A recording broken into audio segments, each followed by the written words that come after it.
Alhamdulillahilladzi allama bil qalam alamal insana ma lam ya'lam. Asyhadu alla ilaha illallah wahdahu la syarikalah wa asyhadu anna Muhammadan abduhu wa rasuluh alladzi la nabiyya ba'da. Segala puji bagi Allah yang telah memberi petunjuk kepada kita dan tidaklah kita mendapatkan petunjuk seandainya Allah tidak memberikan petunjuk kepada kita. Aku meyakini bahwa tiada Tuhan selain Allah yang Maha Esa, tiada sekutu baginya, dan aku meyakini bahwa Nabi Muhammad itu hamba dan utusannya. Sesungguhnya perkataan yang paling benar adalah kitab Allah. Dan petunjuk sebaik-baiknya adalah petunjuk Rasulullah Shallallahu Alaihi Wasallam. Sebelumnya, saya lanjutkan kepada tema ini, yaitu persentase dari Bapak dosen. Saya sebelumnya akan menyapa dulu Bapak dosen yang saya hormati dan juga teman-temanku, Ibu Bapak yang kami banggakan, mudah-mudahan di waktu ini dalam keadaan sehat walafiat, selalu ada dalam lindungan Allah Subhanahu wa taala. Amin ya rabbal alamin. Dengan ini saya mengerjakan tugas mandiri mata kuliah fikih dan pembelajaran dari dosen pengampu melalui persentase. Maka dari itu saya mohon maaf sebelumnya atas pemaparannya materi ini. Mungkin banyak kesalahan dalam penulisannya juga atau pembahasannya.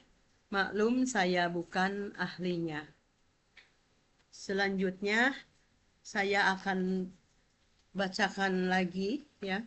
Ini saya menerima tugas dari Bapak dosen yaitu dari STIT Bandung dengan tema ruang lingkup fikih dan pengertiannya toharoh. Tugas mandiri yaitu dengan tema yaitu tadi perencanaan dan evaluasi pembelajaran. Dibuat oleh Ibu NN Jubaidah dengan nomor NIM 12201209000 dengan prodi PAI. Dosen pengampu adalah Bapak DR Bobang Nurisman Pelita MAG. Maaf bila gelarnya tidak disebut. Dengan seterusnya latar belakang. Saya akan membacakan latar belakang ilmu fikih ini. Al-fiqhu al-islami wa adilatahu. Fikih adalah ilmu yang mempelajari hukum syariat Islam secara praktis yang didasarkan pada dalil-dalil yang terperinci seperti Al-Quran dan As-Sunnah. Dalam kehidupan umat Islam, fikih memainkan peranan yang sangat penting. Tidak hanya berfungsi sebagai panduan dalam menjalankan ibadah, ilmu ini juga membantu umat Islam memahami aturan-aturan syariat yang mengatur berbagai aspek kehidupan, mulai dari ibadah keluarga hingga sosial. Selanjutnya, saya sebelum mengerjakan atau membacakan atau memaparkan bab toharoh, saya mau dulu membacakan pengertian ilmu fikih. Fikih secara bahasa berasal dari bahasa Arab. Faqiha yabqahu fikhan. Faqiha yabqahu fikhan, yang artinya memahami atau faham secara mendalam Secara istilahnya para ulama mendefinisikan fikih sebagai al-fiqhu huwa al-ilmu bil ahkamis syariyatil amaliyah al-muktasab min adilla tiha atafsiliyah. Artinya, fikih adalah ilmu tentang hukum-hukum syar'i yang bersifat amaliyah atau tindakan yang diambil dari dalil-dalilnya yang terperinci. Dengan kata lain, ilmu fikih merupakan panduan bagi umat Islam untuk menjalankan kehidupan sesuai dengan aturan Allah dan Rasul-Nya, baik dalam hal ibadah maupun interaksi sosial.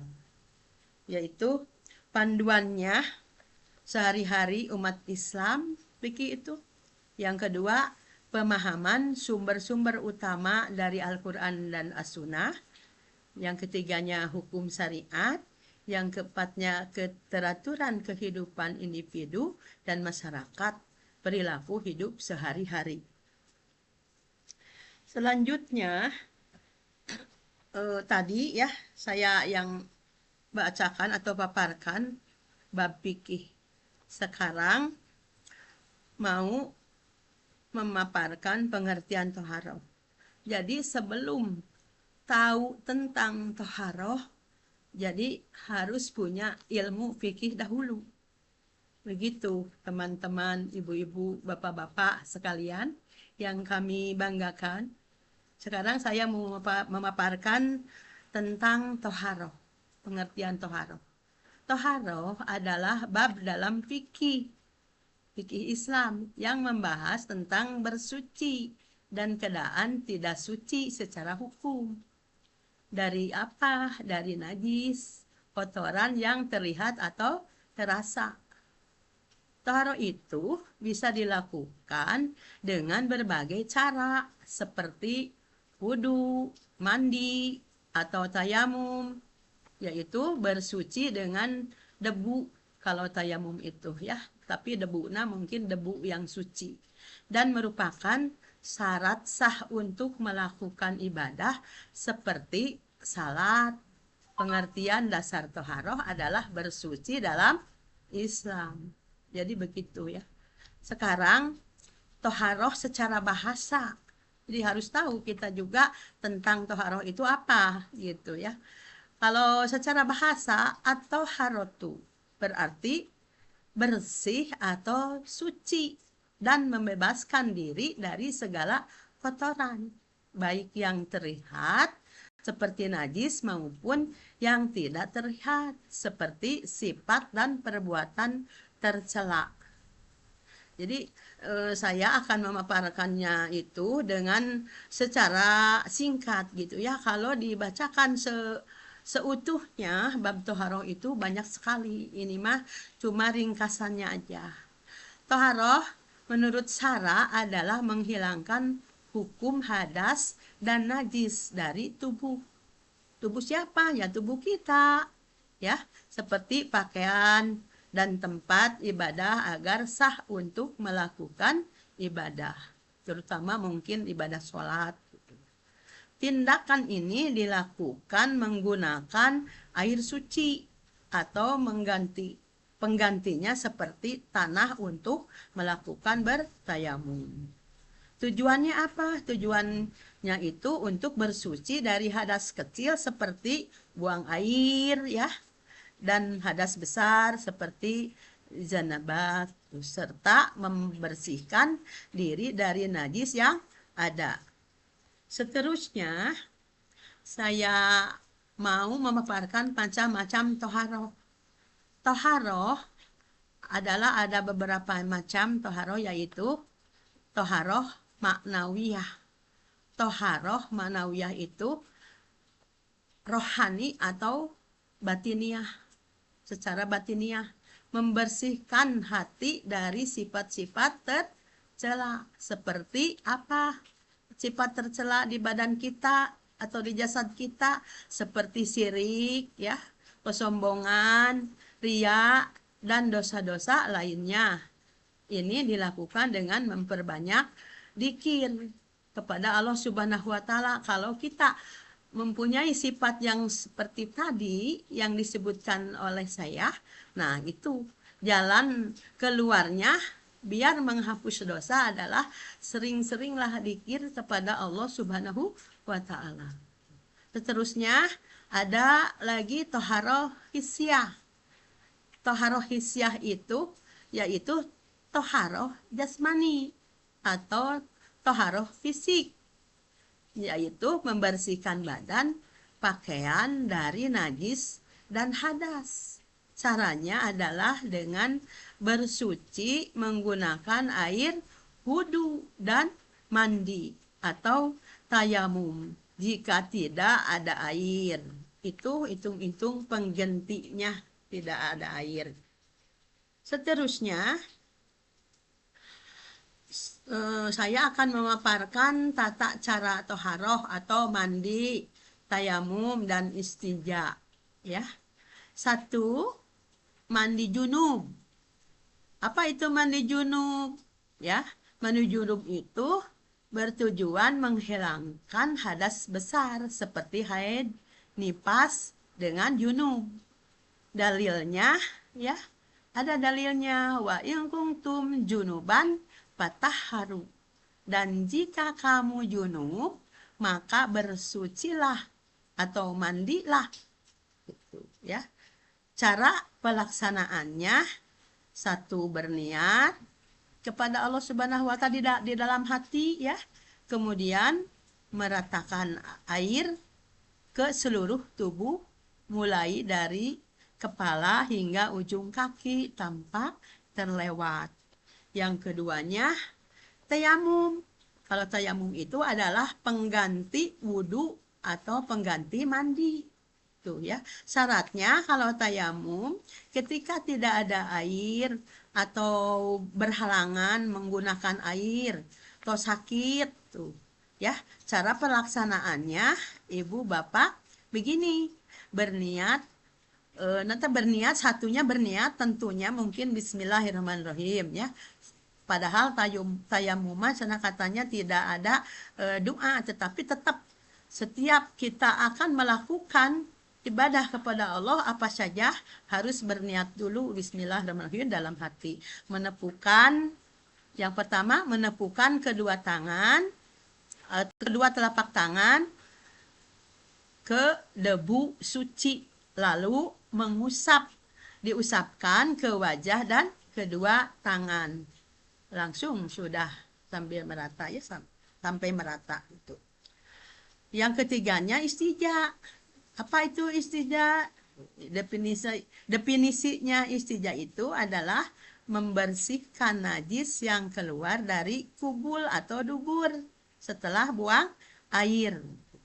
Medianya menggunakan air suci atau benda padat, kesat seperti batu, tisu jika tidak ada air dan lain-lainnya lagi.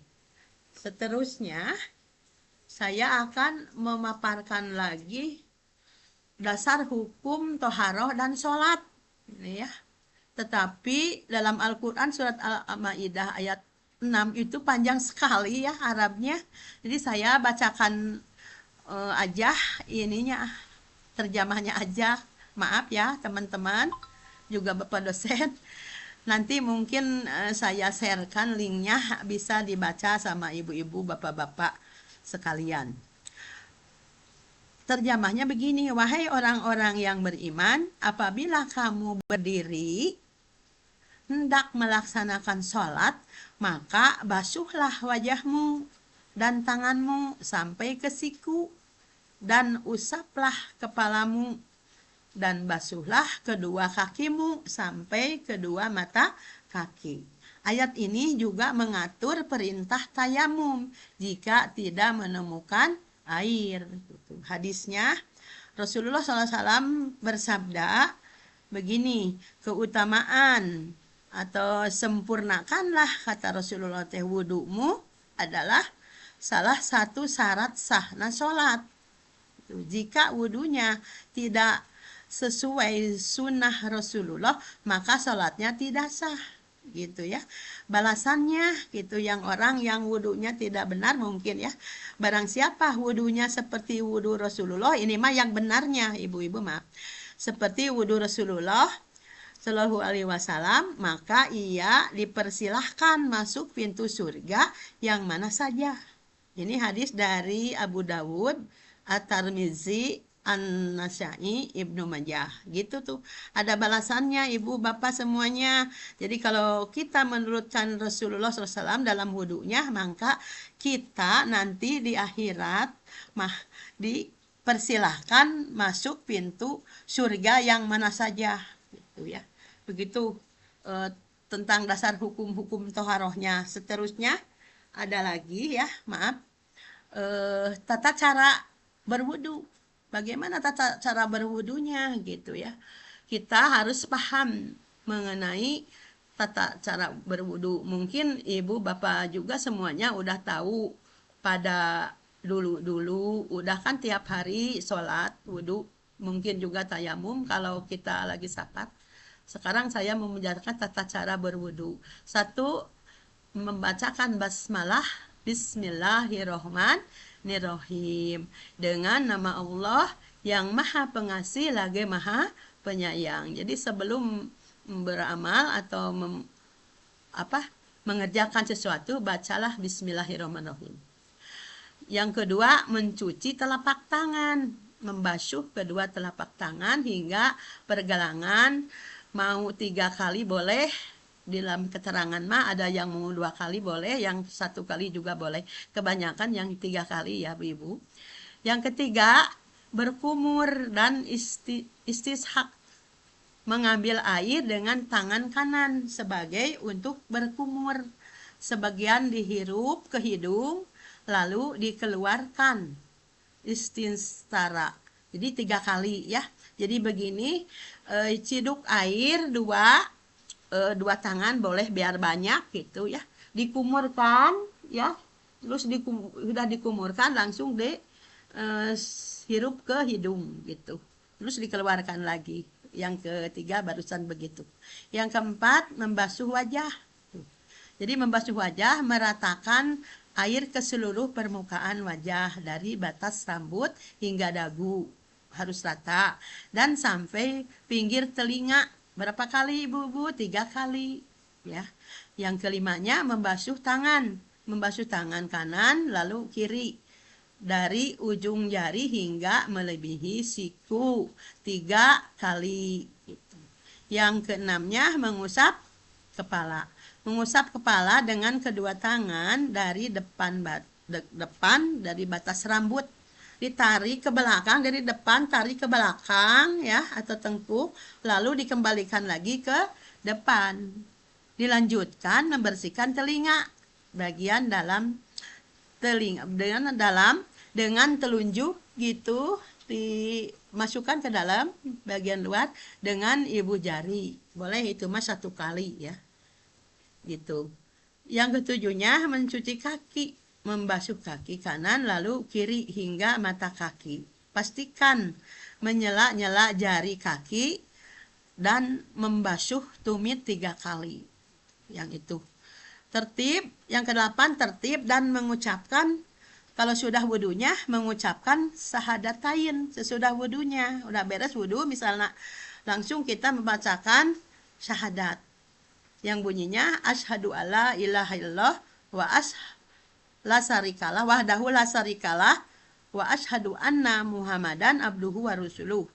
Saya meyakini bahwa tidak ada Tuhan selain Allah yang sendiri, tidak ada sekutu baginya, dan saya meyakini bahwa Muhammad itu hamba-Nya dan utusannya. Mungkin saya teruskan, ada lagi ya dasar hukum-hukumnya, dasar hukum-hukum amalan. Ini mengambil dari Quran surat Al-Maidah ayat 6 yang bunyinya, Arabnya tidak dibacakan, maaf lagi. Begini terjemahnya, hai orang-orang yang beriman, apabila kamu berdiri hendak melaksanakan sholat, maka basuhlah wajahmu dan tanganmu sampai ke siku dan sepulah dan sapulah kepalamu, dan basuh kedua kakimu sampai kedua mata kaki. Tuh.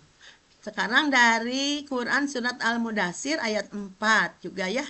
Dan membersihkan pakaianmu. Jadi kalau kita mau mengerjakan sholat misalnya, jadi harus bersih segalanya, badannya, kalau bisa-bisa mandi gitu ya. Tapi kalau kita lagi sakit boleh tadi juga kan wudunya eh, bertayamum. Dan bersihkanlah kepalamu tuh. Jadi di Quran surat Al-Mudathir mah bersihkanlah kepalamu. Dari juga saya dari Quran surat Al-Baqarah ayat 222, sesungguhnya Allah menyukai orang-orang yang mensucikan diri. Jadi hukumnya banyak hukumnya. Seterusnya dari Quran surat Al-Mudathir ayat 41 sampai 43 kalau saya salah, salat adalah yang pertama kali dihisab di akhirat kelak tuh. Jadi kalau kita mengerjakan sholat setiap hari, mudah-mudahan Allah menerima kepada amal-amal sholat kita ya. Jadi yang pertama bakal dihisab itu adalah amalan ibadah kepada Allah adalah sholat. Seterusnya ibu-ibu mungkin ya soal toharoh itu kan disebut saya tadi ringkasannya. Masih banyak yang saya lontarkan atau saya bacakan, tapi kan waktunya harus singkat gitu misalnya, jangan terlalu lama. Jadi sholat adalah salah satu rukun dari arkan al-Islam. Kesimpulannya tidak boleh ditinggalkan sama sekali. Jadi sholat mah bilang seseorang sudah meninggalkan sholat, maka ia dinilai kufur. Hal ini ditegaskan oleh Rasulullah SAW dalam sabdanya, antara seorang hamba dengan kekufuran adalah meninggalkan sholat. Jadi antara perbedaan antara orang Islam dan orang non-Islam itu adalah sholat. Ya. Ini diriwayatkan oleh hadis riwayat Muslim. Selanjutnya Rasulullah SAW tidak mensolatkan orang mati yang ketika hidupnya tidak sholat. Tuh kan gitu Bu. Kalau kita biasa siap sehari-hari tidak sholat, maka Rasulullah SAW tidak akan menyolatkannya gitu di zaman dahulu itu. Kalau sekarang biasanya yang biasanya tidak sholat juga oleh kita-kita suka disolatkan gitu ya. Nggak tahu tidak tahu mungkin di akhirat nanti kelak Allah menyediakan tempat di neraka Sakor tuh yang tidak sholat sudah ada rencana atau Allah menyediakan tempat di neraka Sakor. Bagi yang meninggalkan sholat juga Allah berfirman tentang orang-orang yang berdosa. Ya. Apakah yang menyebabkan kamu masuk ke neraka Sakor? Ada yang bertanya mungkin kepada Allah Subhanahu wa taala. Mereka menjawab, kami dahulu termasuk orang-orang yang meninggalkan sholat. Tuh, ini di dalam Al-Quran surat Al-Mudathir ayat 41 dan 43 tadi. Jadi sholat merupakan ibadah yang pertama kali dihisab di akhirat kelak. Tuh ya, sholat juga bisa dijadikan barometer amal-amal yang lainnya. Sholat yang baik dan yang benar dijanjikan oleh Allah Subhanahu wa taala dan Rasulnya akan menjadi penghapus dosa. Juga Allah berfirman, dan dirikanlah kata Allah sholat pada kedua tepi siang, pagi dan petang, dan pada permulaan malam. Sesungguhnya perbuatan yang baik itu menghapus dosa dan perbuatan-perbuatan buruk. Quran surat Hud ayat 114 ya gitu. Mungkin sudah segitu ya paparan toharoh. Maaf ibu-ibu bapak semuanya, juga bapak dosen yang saya paparkan barusan. Bila ada kesalahan tadi juga di awal kata, maafkanlah, harap maklum. Dan mungkin saya mengucapkan terima kasih kepada Bapak dosen, juga kepada teman-temanku Ibu, Bapak yang sama-sama dengan saya mengerjakan tugas. Mudah-mudahan dalam ada kelancaran dan ada dari perlindungan Allah Subhanahu wa taala. Kami tutup dengan doa. Rabbana atina fid dunya hasanah wa fil akhirati hasanatan wa qina azabannar. Aqulu qauli hadza wa astaghfirullah li wa lakum. Wassalamualaikum warahmatullahi wabarakatuh.